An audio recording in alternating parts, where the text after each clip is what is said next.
perlunya perombakan kabinet, yaitu kinerja bidang ekonomi yang belum memuaskan dan bergabungnya Partai Amanat Nasional. Presiden Joko Widodo pernah satu kali merombak kabinet atau reshuffle, yaitu pada Agustus 2015. Isu reshuffle menyeruak kembali, terlebih didukung hasil survei. Survei dari Center for Strategic and International Studies, CSIS, menyebut 52,7% publik menganggap perlu perombakan kabinet jilid 2. 42,3% menyatakan tidak perlu. Survei juga mencatat 63,4% publik menginginkan kabinet diisi oleh profesional. 23,4% tolak profesional. Benarkah perombakan kabinet menjadi langkah pemerintahan Jokowi? Sekretaris Kabinet Pramono Anung menyatakan Presiden tetap mengevaluasi kinerja para menterinya setelah reshuffle jilid pertama. Yang jelas dalam waktu dekat Presiden akan bertemu dengan ketua-ketua umum partai KIH. Waktunya kapan hanya Presiden yang tahu dan yang mengatur. Tadi malam pertemuan Pak Zulkifli dengan Presiden semata-mata Pak Zulkifli diundang sebagai Ketua MPR yang hadir pada saat Presiden Finlandia. Jadi tidak ada pembicaraan itu. Tetapi kalau kemudian beliau berdua bisi-bisi, saya nggak tahu. Reshuffle Kabinet Jilid 2 mengemuka setelah 1 tahun pemerintahan Jokowi JK, kinerja kabinet terutama di bidang ekonomi dianggap banyak kalangan belum memuaskan. Jika reshuffle terjadi, penempatan orang-orang yang memang ahli di bidangnya lah yang diharapkan untuk bekerja cepat ketimbang kader partai politik. Jadi yang harus dicari itu adalah orangnya memang tepat, tempatnya tepat, dan loyal kepada Presiden. Karena yang harus mempertanggungjawabkan kabinet ini itu akhirnya Presiden. Partai-partai politik atau misalnya kelompok-kelompok kepentingan kan bisa lepas tangan. Apakah dengan masuknya mitra koalisi baru akan menantang Presiden untuk memberikan porsi di kabinet? Perombakan kabinet merupakan hak prerogatif Presiden. Tim Liputan Metro TV. Di Lombok, Nusa Tenggara Barat hingga pagi ini terus meningkat. Letusan disertai gempa vulkanik dan tremor dengan amplitudo maksimal mencapai 40 mm dengan ketinggian letusan kurang lebih 2.500 meter. Semburan debu material vulkanik dari Gunung Barujari berjatuhan ke sekitar kaldera. Letusan ini disertai dengan gempa vulkanik. Semburan material dari letusan mencapai 2.500 meter dari sebelumnya hanya 1.500 meter. Dengan radius 15 km ke arah barat dan barat daya. Dengan peningkatan aktivitas, maka anak Gunung Rinjani ini berstatus waspada level 2 dan larangan aktivitas hingga radius 3 km.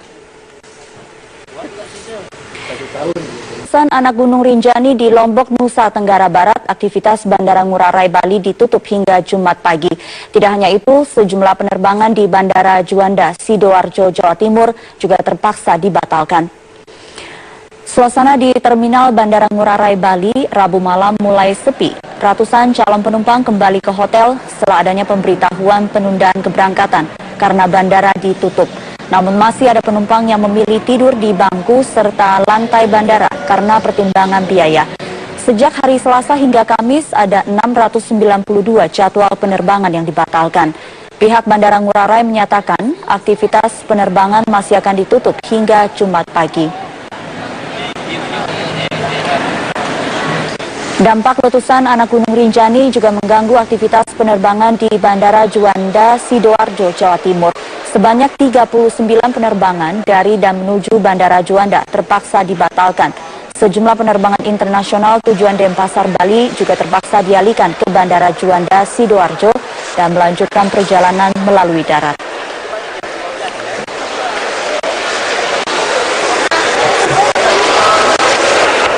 Kepala Badan Geologi Kementerian ESDM yang juga pakar gunung api di Indonesia, Surono, membenarkan Gunung Rinjani memiliki sejarah letusan yang super dahsyat.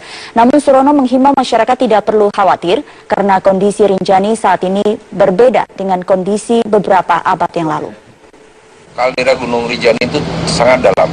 Kalau dari puncaknya itu sekitar 1.700 meter.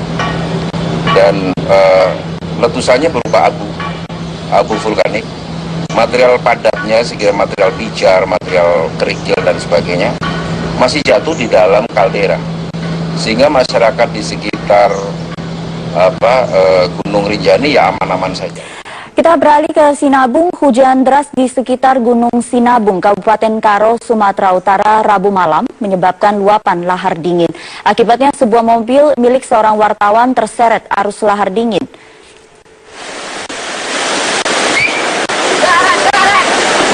Seperti inilah kondisi terjadinya terjangan lahar dingin di sekitar Desa Sukatendel, Kecamatan Tiganderket, Kabupaten Karo, Sumatera Utara. Derasnya arus lahar dari puncak Gunung Sinabung menyeret material bebatuan dan potongan-potongan kayu berukuran besar. Terjangan lahar dingin ini bahkan sempat menyeret sebuah mobil milik seorang wartawan yang sedang melakukan peliputan sejauh belasan meter. Warga menyatakan terjangan lahar dingin kali ini tergolong besar dan deras dibandingkan banjir lahar sebelumnya. Warga berharap Pemda Karo dapat mengatasi banjir lahar tersebut sebelum mengakibatkan jatuhnya korban, mengingat curah hujan yang masih tinggi.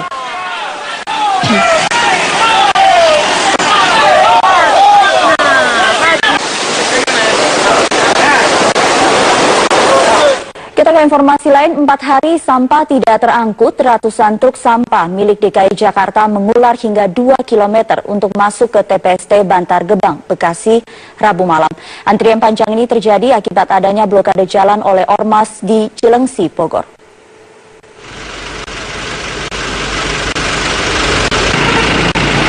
Antrian truk sampah dari Jakarta Rabu malam mengular sepanjang 2 km dari Jalan Raya Narogong, Pangkalan 4 hingga Gerbang Timbangan TPST Bantar Gebang. Antrian terjadi setelah 4 hari sampah dari DKI Jakarta tidak terangkut akibat blokade yang dilakukan salah satu ormas di wilayah Cilengsi, Bogor. Seorang supir truk sampah menyatakan dirinya membutuhkan waktu 3 jam untuk tiba di pintu gerbang TPST Bantar Gebang dari wilayah Jakarta Utara.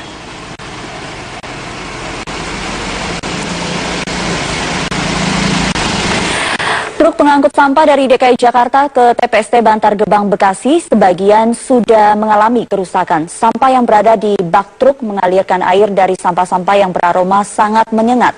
Berikut kita simak laporan dari Khairul Nugroho dan juru kamera Kujal Muhammad. Kondisi truk sampah yang mengangkut sampah dari DKI Jakarta menuju TPST Bantar Gebang sebagian mengalami kerusakan. Bisa kita lihat bak-bak truk sampah ini mengalami kerusakan. Air yang timbul dari sampah-sampah ini mengalir keluar dan menimbulkan bau yang sangat menyengat. Beberapa waktu lalu penghadangan truk sampah oleh warga Cilengsi Bogor disebabkan oleh menyengatnya bau sampah dan juga sampah yang berceceran di jalanan. Namun Rabu siang warga sepakat truk boleh melintasi kawasan Cilengsi dengan syarat beroperasi mulai pukul 9 malam sampai pukul 5 pagi. Warga juga mengeluhkan seringkali truk pengangkut sampah ini mogok di tengah jalan sehingga sampah di dalam bak truk mengeluarkan bau yang kurang sedap. Kami merasakan sekali betapa baunya yang ditimbulkan air sampah yang keluar dari bak truk ini. Kita berharap pemerintah DKI dapat menyelesaikan persoalan sampah ini dengan secepat-cepatnya agar warga Cilengsi dan sekitarnya tidak terganggu atas melintasnya truk-truk sampah menuju TPST Bantar Gebang di Bekasi ini. Dari Bekasi, Khairul Nugroho, Yuhal Muhammad, Metro TV. Setelah terjadinya kesepakatan dengan warga Cilengsi Bogor, truk sampah dari Jakarta menuju ke Bantar Gebang akhirnya bisa melintas. Truk sampah dari Jakarta diperbolehkan melintas mulai pukul 9 malam hingga pukul 5 pagi. Setelah adanya kesepakatan dengan warga Cilengsi Bogor, Jawa Barat yang melakukan sweeping terhadap truk sampah dari Jakarta, warga akhirnya memperbolehkan truk sampah masuk ke TPST Bantar Gebang. Puluhan truk sampah dari Jakarta terlihat melintasi wilayah Cilengsi menuju TPST Bantar Gebang. Meski sudah ada kesepakatan, namun Polsek Cilengsi tetap bersiaga di lokasi sweeping. Polsek Cilengsi mengerahkan 40 personil yang ditempatkan di 5 titik seperti di Gunung Putri, Perumahan Limus Pratama, dan perbatasan Bogor dengan Bekasi. Untuk saat ini alhamdulillah hasil kesepakatan yang tadi kita laksanakan siang hari berjalan kondusif ya. Dari jam 9 kita sudah plotting anggota melakukan pengamanan hingga saat ini sudah melintas kurang lebih 21 kendaraan truk sampah yang sudah memasuki wilayah Kabupaten Bogor ini berjalan dengan kondusif. Sementara itu warga Cilengsi menjelaskan penghadangan dilakukan warga dikarenakan air sampah yang berceceran dan truk sampah yang sering mogok di jalanan menimbulkan bau menyengat. Sebenarnya masyarakat sih itu, cuman hanya kalau misalkan kendaraan pengangkutnya itulah yang bermasalah. Terkadang berceceran, airnya yang menetes itu menimbulkan bau yang sangat menyengat gitu. Kadang kami yang di jalan aja kecipratan aromanya sangat bau gitu. Kena pakaian juga nginep jadi kebawa ke rumah. Karena itu. Warga berharap pemerintah Provinsi DKI Jakarta segera membenahi truk sampah agar ceceran air sampah dan truk yang mogok tidak terjadi lagi. Dari Bogor, Jawa Barat, Hoirul Nugroho, Zuhal Muhammad, Metro TV.